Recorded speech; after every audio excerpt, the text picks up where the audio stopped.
Bismillah ar-Rahman ar-Rahim. Alhamdulillah wa salatu wa salamu ala Rasulillah wa ba'd. The next chapter is Babun fi fadli ta'jil al-fitr. The chapter on hastening or quickly breaking your fast when it's time to break your fast. عن سهل بن سعد رضي الله عنه أن رسول الله صلى الله عليه وسلم قال. The Messenger of Allah, peace and blessings be upon him, said, لا يزال الناس بخير ما عجلوا الفطر. That the people will remain on goodness as long as they hasten or they quickly break their fast. Muttafaqun alayh. It's Bukhari and Muslim. So now what does it mean that the people will be on goodness if they break their fast quickly? Meaning they break their fast on time. Normally, the most important thing you'd think is starting your fast on time is the most important thing. You want to make sure that as soon as the time comes in, Fajr time 5:01 is going to be like 6 something. You want to make sure you are not eating even one bite after the time comes in. So you have to start your fasting on time. And that should be the most important thing, because your fast that won't count if you keep eating.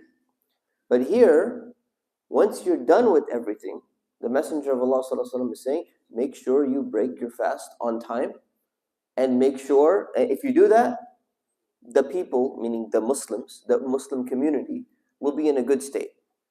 Why will they be in a good state? So the ulama, the scholars, they explain, they say, you can imagine that somebody would have the idea that, you know what, I've been fasting for 16 hours. If I just add one extra hour, it's actually more beloved to Allah, because you do a little bit extra of something. It's a good thing. There's nothing wrong with that. So if I delay my fast, I should actually get a little bit more reward, because it was harder for me. It was not easier. It was harder.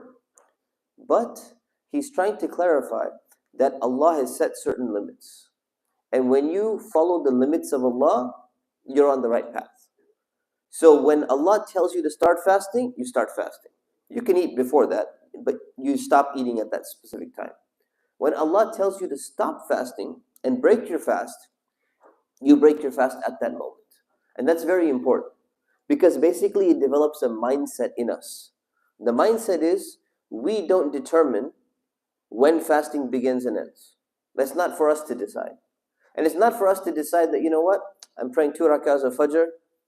You know what, 3 is better than 2. More Quran, it requires more effort. Allah should reward me because I did something extra. Yeah, well, you did something extra, but you didn't do it in exactly the way that Allah asked you to do. Sometimes He gives you a general framework, and there's flexibility and you can follow that. Here, it's not a requirement that you must break your fast on time, but it is a high recommendation that you do. Because the Messenger of Allah ﷺ wanted to clarify for people that the attitude, the mentality, that when Allah tells you, you're done now, don't worry about it. Just finish. Don't try to add anything else from your own side. So what we should be doing is, if you're driving, if you're going to work, if you know you're going to be stuck in a traffic jam, you should make sure you bring some dates with you in the car. So that if you're sitting on the freeway and you say, oh no, time to break fast, I still have 20 minutes until I arrive at home, you're able to break your fast inside your car. And if you don't have any dates, then some water. And if you don't have some water, just anything.